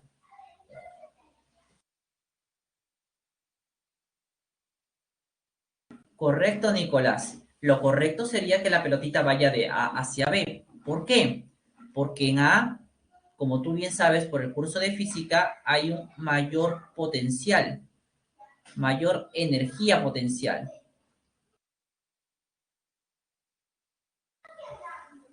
En cambio, aquí en B hay una menor energía potencial. Entonces, debido a la diferencia de energías potenciales que hay entre los dos puntos, es que la pelotita se mueve. Siempre del mayor hacia el menor, como estamos viendo. Igual es acá, chicos, en la celda electrolítica. En la celda, disculpen, galvánica. El ánodo es el que tiene un mayor potencial de oxidación. Por eso, al tener mayor tendencia de oxidarse, los electrones se van a mover desde el de mayor potencial hacia el de menor potencial. De oxidación, ojo, estoy hablando. Profesor, o sea, si la diferencia de potenciales es grande, ¿más electrones se van a movilizar? Sí, y con mayor rapidez. Así como en el caso de la pelotita. La pelotita va a caer más rápido cuando la diferencia de alturas sea mayor, ¿verdad? Cuando la diferencia de energías potenciales es mayor. Esa es la que se conoce como fuerza electromotriz. Justamente, Nicolás, justamente ese potencial de oxidación o el de reducción se miden en voltios. Es la unidad de la energía potencial eléctrica, voltios. En el caso de la otra energía potencial que está en la rampa se mide en joule, pero el potencial eléctrico se mide en voltios. Por eso es que asociado a este tema o a esto llamado fuerza electromotriz, viene lo que es el famoso potencial de celda, que es lo que vamos a ver en la siguiente lámina. Esa diferencia de potencial que hay entre los dos electrodos y que hace que se muevan los electrones del ánodo al cátodo se calcula de la siguiente manera. Potencial estándar de la celda es potencial del cátodo menos el potencial del ánodo. Siempre esa diferencia debe ser mayor de cero para el caso de una reacción espontánea, como es una celda galvánica. Y justamente lo que aquí viene tu respuesta, Nicolás. Esa diferencia potencial se mide en voltios. Quiere decir que el potencial de reducción de cada electrodo debe ser expresado en voltios. Por ejemplo, veamos este caso, nuestra celda galvánica de cobre y zinc. Si queremos calcular el potencial de celda, solamente necesito restar los potenciales del cobre y del zinc. Aquí los tengo, entonces los restamos y nos da un valor positivo de 110 voltios. ¿Qué quiere decir esos 110 voltios? Que el voltaje o la diferencia de potencial o la fuerza electromotriz que entrega esta celda es de 1,10 voltios. Y esos 1,10 voltios pueden ser usados para poder encender algún tipo de dispositivo electrónico. Por ejemplo, aquí tenemos un ejemplo. Se nos pide o se nos dice que vamos a construir una celda galvánica usando magnesio como electrodo y plomo. Acá están sus soluciones. ¿Quién debería ser el ánodo y quién debería ser el cátodo? La pregunta sería, ¿quién tiene mayor potencial de reducción?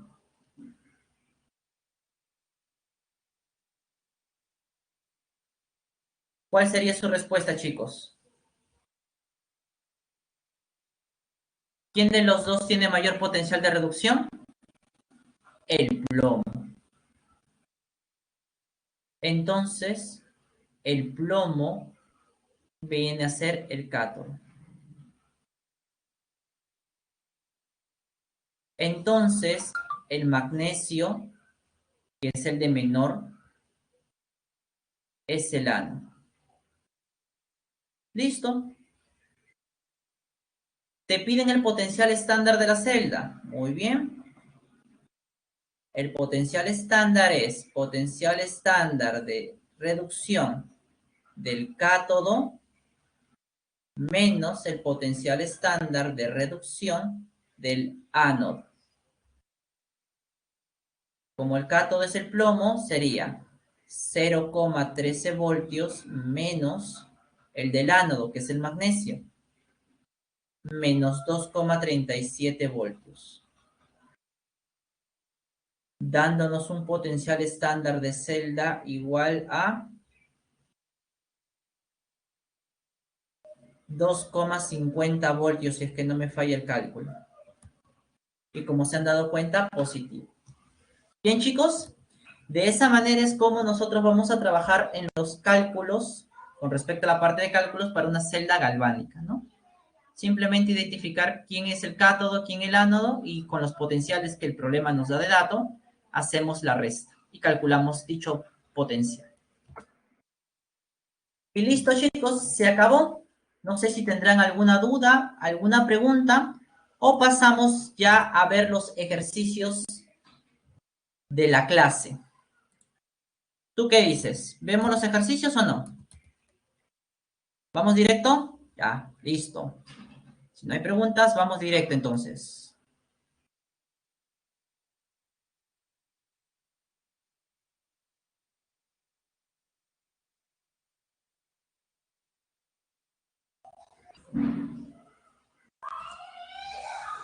Ahí está. Por favor, me confirman si logran ver los ejercicios. Se logra ver, ¿no? Muy bien. Pregunta number one, chicos. ¿Cuál es la clave? ¿Cuál es la clave en la pregunta número uno? Bingo, José. Ya empezaste, ya empezaste, ya. Correcto. Con respecto a la electroquímica, te piden el valor de verdad. Involucra todo tipo de reacciones químicas. Falso. No es cualquier reacción química, solo reacciones redox. 2. La unidad de carga eléctrica es Coulomb. Correcto. Las soluciones acuosas son conductores de primera especie. Falso. Son de segunda especie. Recuerden que los de primera especie son los metales. Y como dijo por ahí Omar, la clave bingo hot. La B. 2. ¿Cuál es la clave? A ver, chicos, ¿qué clave han marcado en la pregunta número 2? A ver, ¿qué clave tienen para la 2? Con respecto a los procesos electroquímicos, es decir, galvánicos y electrolíticos. Por allí me dicen que es la D. Duracell, ahí está. No, bueno, vamos a ver, ¿ya? Vamos a ver. Con respecto a los procesos electroquímicos en general, ¿en ambos se llevan a cabo semirreacciones de oxidación y reducción? Correcto. ¿En los galvánicos se producen reacciones redox espontáneas? Correcto. ¿Hace uso de dos electrodos, ánodo y cátodo? Correcto. ¿En los electrolíticos se usan puentes salinos? Aquí está el error. Porque el puente salino solo se utiliza en procesos galvánicos, como bien dijo Omar. Clave 2, Débora o Duracell, como quieran decirlo. 3. Con respecto a la electrólisis del cloruro de magnesio fundido. Ojo, cloruro de magnesio fundido. ¿Qué clave sería correcta? A ver. ¿Cuál sería la clave? Si es que ya han avanzado hasta allí. En la 3. Nicolás nos dice la B. ¿Alguien más? Veamos si es cierto entonces. Andrea apoya. Correcto, es B. Vamos a ver. Primero tengo mi electrolito, el cloruro. Listo. 1. Los iones magnesio se oxidan y se dirigen al cátodo. A ver, señores. El magnesio, como ya sabemos, es el metal. Y este metal debe dirigirse al cátodo. ¿Qué le ocurre al magnesio? Pasa de magnesio más 2 a magnesio 0. Pero señores, no se oxida, se reduce. Por lo tanto, el primer enunciado es falso. Se reduce. Segundo enunciado. El producto de la reducción es cloro molecular. Estamos viendo que no, falso. El producto de la reducción es el magnesio metálico. Bueno. 3. Se transfieren 2 moles de electrones por cada mol de magnesio. 2 moles de electrones por 1 mol de magnesio. Eso es correcto.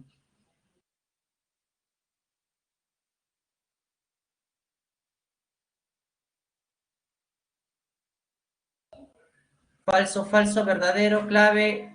La 3, la B, barco. Brr. Muy bien, Omar, muy bien. 4. ¿Cuál es la clave? A ver, en la 4. Clave en la 4 sería... A ver, si tan bien que ibas a Omar ya empiezas a malar. ¿Cómo que cristal? La C de crema. Crema, muy bien, Jennifer. Muy bien, ingeniera. Vamos a ver por qué la C. Dice, determine respectivamente el peso equivalente del metal del sulfuro de aluminio y del sulfato de níquel. Para empezar, en el sulfato de aluminio, el aluminio tiene carga más 3. Entonces, el aluminio más 3 va a transformarse en aluminio 0 y gana 3 electrones. Para el sulfato de níquel 2, tal como el problema te lo está dando, el níquel trabaja con carga más 2. Entonces, ese níquel más 2 va a transformarse en níquel 0 y para eso debe ganar 2 electrones. Por lo tanto, su peso equivalente gramos será, del caso del aluminio, su masa molar entre el parámetro teta, que es 3, y eso nos da 9. Para el peso equivalente gramo del níquel, la misma historia. Masa molar del níquel, 58. Entre su parámetro teta, que son los electrones que gana. Estos son los pesos equivalentes y nos daría como clave en la pregunta 4 la letra C, de crema. Muy bien, muchachos, muy bien. C de crema en la 4. 5. ¿Cuál sería la clave en la 5? ¿Cuál sería la clave en la 5? ¿Alguna respuesta? A ver, creo que no. Te hablan de una solución acuosa de sulfato de cobre 2. Determine los Faraday necesarios para depositar 25 moles de cobre. Muy bien. En el cátodo se va a reducir el cobre. Es decir, el cobre más 2 se transforma en cobre 0. Para eso, ¿qué vemos? Que necesita ganar 2 moles de electrón. Pero si nosotros recordamos, un Faraday equivale ¿a cuánto? A 1 mol de electrones. Pero de la ecuación que vemos, que una mol de cobre se forman a partir de 2 moles de electrones. Entonces, pregunta, si quiero formar 25 moles de cobre, ¿cuántas moles de electrones necesito? ¿Cuántas moles de electrones necesito entonces? 50, muy bien. 50 moles de... Oye, si una mol equivale a un Faraday, 50 moles de electrones, ¿a cuántos Faraday equivale?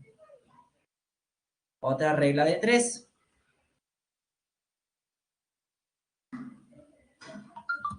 Y la respuesta sería 50 Faraday. Clave, China o cremita, la chinita. Muy bien, chicos, 5C. ¿La ves? Sencillito nomás. 6. ¿Ya? Aquí nos da un problema que el enunciado se va a usar para las preguntas 6, 7 y 8. En esta pregunta número 6 nos hablan que se va a recubrir una pistola con níquel. Para eso se utiliza una solución acuosa de sulfato de níquel. Niqueloso, níquel 2. Te dicen en qué electrodo debes colocar la pistola y cuál sustancia se oxida en el otro electrodo. A ver, señores, para el sulfato de níquel acuoso, ¿qué productos se debe obtener en el cátodo y en el ánodo? ¿Qué productos se obtienen en el ánodo y en el cátodo? A ver, esto ya lo hemos hecho anteriormente en otros ejercicios, ¿no? A ver, quiero su respuesta, chicos. ¿Qué electrodos se están usando? ¿O qué productos se obtienen? Disculpen. Níquel y oxígeno, correcto. En el cátodo, el níquel, porque no es aluminio ni del 1 ni del 2A. Y en este caso, como el azufre usa el estado máximo, no se oxida. En su lugar se oxida el agua formando oxígeno. Muy bien, señores. Entonces, si yo quiero recubrir la pistola con níquel, ¿en qué electrodo lo debo colocar?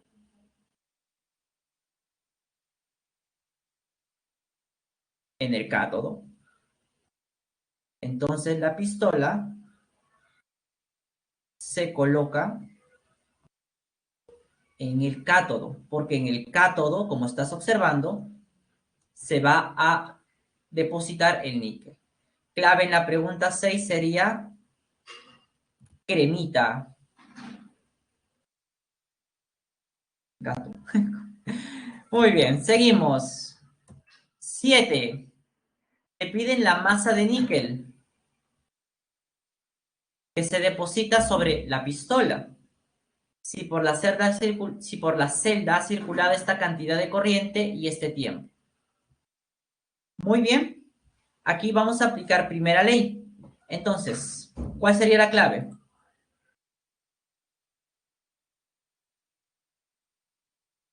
Mientras van escribiendo la clave y mientras voy resolviendo, correcto, ¿ya? Por favor, vayan completando la encuesta docente que les acabo de enviar, ya por esto. El ADMI. A ver, por la primera ley, ¿qué tengo? La masa de níquel es igual al peso equivalente gramo del níquel. El peso equivalente es masa molar entre parámetro teta. Como el electrolito es sulfato de níquel acuoso, el níquel, como el nombre dice, niqueloso, está trabajando con carga 2. Debe ganar 2 electrones para que se transforme en níquel 0, níquel metálico. Por lo tanto, el parámetro teta debe ser 2. Esto por la intensidad, 9,65, y por el tiempo, que es 2000 segundos. Todo sobre 96.500. Y esto, como han dicho por ahí, nos sale 5,8 gramos. Pregunta 7, la clave la A. Muy bien, muchachos. En la 8, ¿ya? Nos piden el volumen. Ahí está, cerramos, estimado Luis. Dame 2 minutitos. En la 8 vamos a ver cómo dar la solución, ¿ya? Te piden el volumen en litros del gas que se produjo. Acuérdate que en el ánodo habíamos dicho que se produce el oxígeno gaseoso. Entonces, ¿cómo voy a hallar? Aplicaré la segunda ley para ello. La masa de níquel sobre el peso equivalente gramo de níquel debe ser igual a la masa de O2 sobre el peso equivalente gramo del O2. Reemplazando la masa de níquel, como vimos hace un momento, fue 5,8 gramos. El peso equivalente, como vimos hace un momento, fue 58 entre 2. La masa de O2 es lo que quiero hallar. El peso equivalente de este O2 o la masa molar del O2 es 32 y la cantidad de electrones que pierde es 4. De aquí podemos sacar directamente, ¿no? Y obtener directamente la masa de oxígeno, que en este caso sería 3,2 gramos de oxígeno. Ahora, si calculamos el número de moles, 3,2 gramos sería 1 mol, 32 gramos. Y esto nos da 0,1 mol. Y si tú recuerdas, para sacar el volumen a condiciones normales, se multiplica el número de moles por el volumen molar. 22,4 litros sobre 1 mol, dándonos 2,24 litros, que sería el volumen de oxígeno en la pregunta 8 y nos da como clave la letra A de avión. Ya, para un rapidito nomás. Pregunta 9, y esto ya es rápido, nos dice lo siguiente. Nos dice que un marcapaso funciona con un voltaje de 2,80 y se arma la pila para que lo haga funcionar. Al respecto, el diagrama de la pila es el que se muestra aquí. Veamos. ¿Quién se reduce? ¿Quién se oxida? Como el oro tiene mayor potencial de oxidación, este tiende a reducirse, por lo tanto sería nuestro cátodo. Y el otro, como tiene un menor potencial, se oxida y sería nuestro ánodo. Entonces, en el diagrama de celda, al lado izquierdo de las barras oblicuas va la semicelda anódica, su electrodo, que es el magnesio, manganeso, y su electrolito, manganeso más 2. Al lado derecho va el cátodo, su electrodo y su electrolito, oro 3. Primer enunciado verdadero. Este es un fenómeno espontáneo, es una celda galvánica, y como una celda galvánica, presenta reacciones redox espontáneas, correcto. ¿El marcapaso funciona con el voltaje que da la reacción? Veamos. ¿Cuánto es el potencial estándar de la celda? Potencial del cátodo menos el ánodo. Sería 1,50 voltios menos 1,18 voltios. ¿Cuánto es? Sería 2,68 voltios. Pero, señores, este voltaje no es suficiente, porque según lo que hemos leído, el marcapaso funciona con 280, por eso es falso. ¿Ya? Clave en la pregunta número 9 sería la letra B de barco. Y en la 10, para finalizar, nos piden calcular la fuerza electromotriz de esta celda, o sea, el potencial estándar de celda. Este viene a ser el cátodo, porque tiene mayor potencial. El otro, al ser menor, es el ánodo. Restamos potencial del cátodo, 0,51 voltios, menos el del ánodo. Y esto nos da un valor de 6 más 1 son 7, 7 y 5, 12. 1,27 voltios positivo. Clave en la pregunta 10, la letra C. Y eso sería todo, muchachos, con respecto a los ejercicios. Aquí les dejo la clave de los ejercicios propuestos. Y bueno, eso sería todo de mi parte. Muchas gracias por su tiempo. Espero que hayan completado toda la encuesta y nos vemos en otra oportunidad. Hasta luego, chicos.